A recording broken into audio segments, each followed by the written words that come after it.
This is a free sample of the book, Reinvent Ideal, What to Do When You're Depressed and No One Cares Because You're Not a Chick, by Cairo Copeland. The first half of this book is posted right here on YouTube, free for everyone to listen to. If you like this content and want to hear or read the rest, or want to listen to it free of ads, visit reinventideal.com/ideal.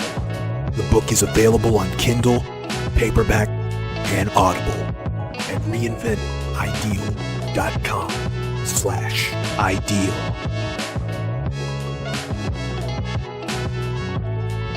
Chapter 1, Red Pill Reinvention. Now I apologize for the previous introductory chapter if you listened to it. Introductions are often a waste of time to read. Take that from a guy that reads at least 55 books a year. Most of what's going on is that the author is using pages of the book as sales copy in order to get you to buy the book. We're taught that if we can articulate a problem better than the person experiencing it, we've made the sale. That's all that the introductions to nonfiction books do. I'm guilty of it too.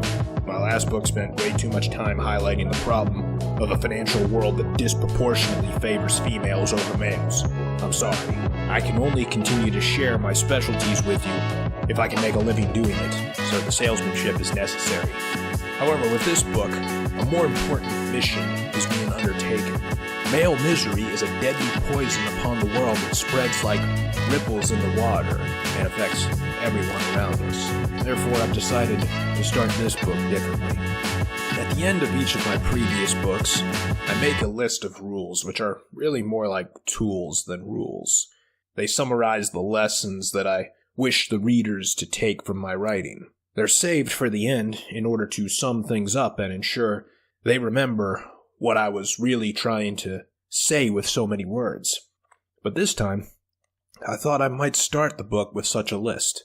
The hope is that this time, even the guys that can't afford to buy the book will at least be able to see this in the Look Inside preview on Amazon and be able to do their own research on how to put these principles into place.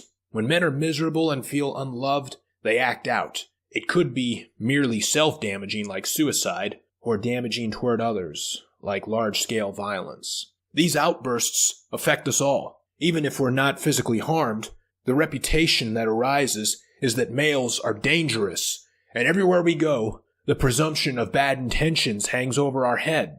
All hands must be on deck to stop this trend in its tracks.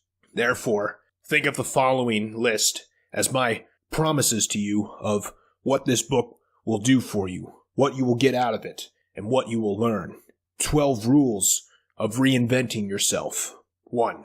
Establish your values and act on them. Never act on your emotions. Emotional pain is like an infection of the zombie virus. It causes us to do things we later regret.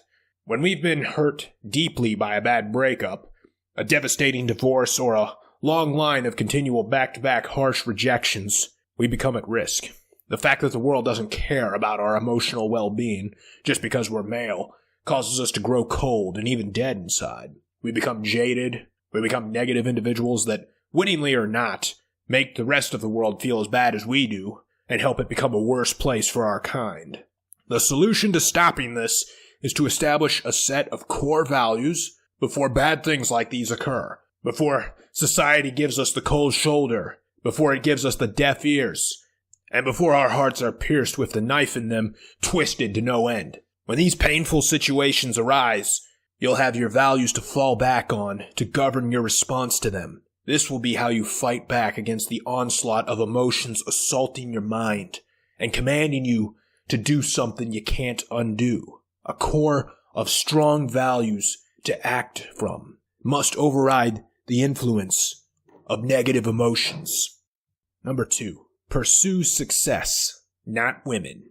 Much of the pain you'll endure as a man comes from the fact that we're biologically and neurologically hardwired to want the approval and appreciation of women. It will drive you to spend great amounts of time, money, and energy on them, investments for which little return will be given back. As a result, we become more distraught in our lives and feel lost and hopeless.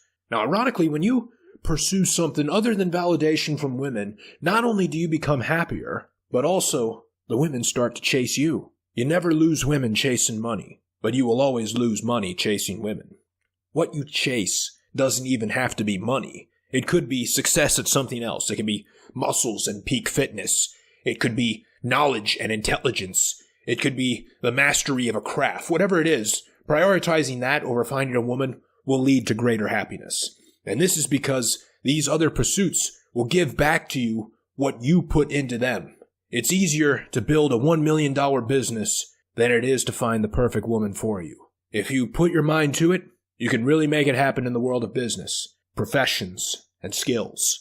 But as you've probably experienced that when it comes to women, you can do everything right and still get nothing back.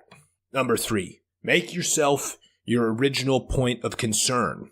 Too often, when guys are given a choice that greatly affects the direction of their lives, the last person they consider is themselves when making the decision. A case in point, a guy is offered a great job in another state, but turns it down because his wife doesn't want to move. Or a guy gets accepted into a prestigious college, but doesn't go because he chooses to go to the one his girlfriend is attending instead, so he can still keep her. Or it can even be something small, like deciding to see a chick flick with her on a date night instead of the movie you really wanted to see, because you want her to be happy when she's with you, even if you're not. In each of these cases, the guy is thinking about others before himself. He forgets that he has the right to be happy in this life, since he only gets one of them. Further, only he can make himself happy, because the rest of the world does not care if he is, nor will it lift a finger to do so. The only person that will prioritize your emotional well-being and contentment is you. Do not expect others to ever do the same. They will let you down every time. Further, they will never show you appreciation for the fact that you prioritize their happiness. Any sacrifices you make to do so will be soon forgotten. When faced with a decision, think first about how the outcomes benefit you. You were not put on this earth to sacrifice yourself for the pleasure of others. Number 4, be a frugal fuckthrift. Ever notice how the staunch political activists that are very set in their beliefs are some of the most unhappy people on earth? They can't enjoy a party with lots of other people unless everyone there agrees with them on everything. Their problem is that they care too much. An animal rights activist that takes themselves so seriously will never enjoy a Chick-fil-A sandwich because all they can think about is the poor chicken that was slaughtered to produce it. While such people are often on the margins of the population, the average guy has a similar problem plaguing him when it comes to caring too much. He cares too much what other people think of him, and in doing so, it robs him of his ability to be happy in the moment. The secret to happiness is not finding more causes to champion, or more victories to attain, or more things to care about, but rather less things to care about. To be frugal and thrifty with the fucks you give. If you were a billionaire, you'd be set for life and have one less big thing to worry about, your cost of living. At that net worth level, your life is already paid for, so it becomes easier to be happy. The great thing about caring is that it's something that requires proactive effort on your part. You don't just care automatically, you have to actively choose to give a fuck. So don't give it, or at least limit, value, and budget the fucks you give. The less you give a fuck about something, the less it can stress you out and cause you anxiety. This is particularly true about maintaining relationships with women or attempting to start relationships with them. The more you care about it early on, the more try-hard, thirsty, and needy you seem. As a result, they cease to be attracted to you. But when you don't care, they will wonder why you don't, and do their best to make you, even chase you. Number 5, always have options. As men, loyalty is a concept that runs in our blood. We greatly appreciate our loyal friends and those that stick up for us behind our backs. Women, however, do not.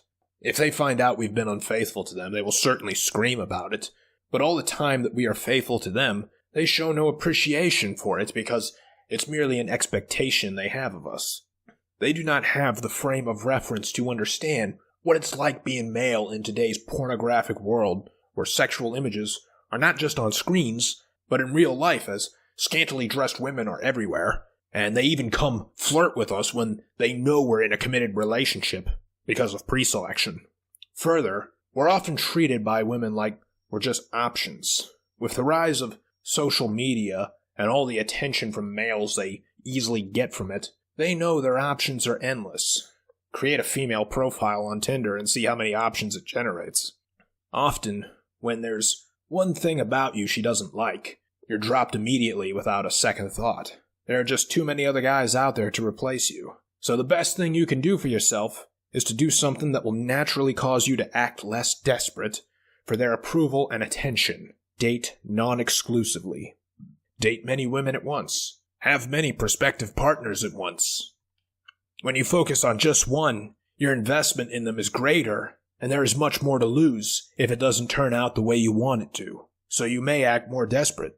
But if you have many options at your disposal, you'll be less desperate, and it will hurt a lot less when one of them doesn't work out. So like a circus performer attempting to balance many objects on his body all at the same time, even while some objects will fall off, others will balance each other out. Let the women in your life do the same. Number 6. Never surrender the frame. It is better to lose the relationship with her than to lose respect for yourself. You'll also lose her respect. It is better to lose the girl than to lose the frame. Once you surrender the frame, you no longer have the girl. Rather, she has you by the balls. In order to be a man that's happy in his relationship with women, you must define clear boundaries and ask that they adhere to them. These must be enforced with consistency, no matter how many times she tests them, which sure as you're born, she will. You must stick to them. Your mind will play tricks on you, telling you that if you relent just this one time, she'll appreciate it and see you as an equal. That is never the case. Relent just once, and you will have lost her respect for good. When you set these boundaries, she tests them because deep down in her soul she wants to know that you will in fact enforce them. That is how you make her feel safe. How do you enforce it? By withholding the attention that she craves from you. Depending on how severe the offense was, it may be held for a few moments, a few days, or forever. Attention is as much of a drug to them as sex is to us. This will be your best tool to solidify your boundaries and maintain ownership of the frame. What's merely tolerable today becomes unbearable tomorrow. The red flags you let slide now are the reasons they'll make you miserable later. Number 7. After taking a shower, don't put on the same shitty clothes. Never put an ounce of effort to get back together with an ex. Let them do all the work if it is to happen.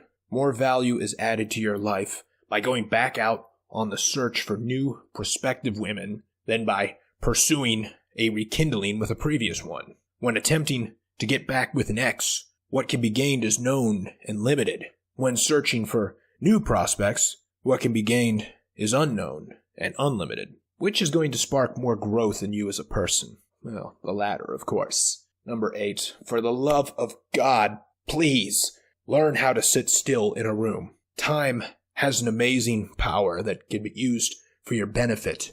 It's able to amortize emotions, change opinions, and make people forget bad early impressions. People are more likely to forgive a fuck-up when they can say, that was a long time ago. The majority of your anxieties and problems you'll face as a young man will disappear with time. If you're struggling to get the attention and interest of women, just wait. When you reach your peak of sexual market value around age 36, they'll do all the chasing while you do the choosing. Many guys do not get to experience nor enjoy this splendid time because they couldn't wait for it. They got bogged down in a bad relationship earlier. They settled and got married to the person they thought was the best they could have. They did not realize that the best they could have at that time was not the best they could have for all time. The talent you must learn here is how to sit still in a room, how to handle, deal with, and embrace the uncertainties of life. They will always exist. Just let time do the work of sorting them out. Number 9. The stronger man walks away from a fight he knows he could easily win. More so when it's a fight that he feels he deserves to win. This means do not seek vengeance on an ex after a breakup.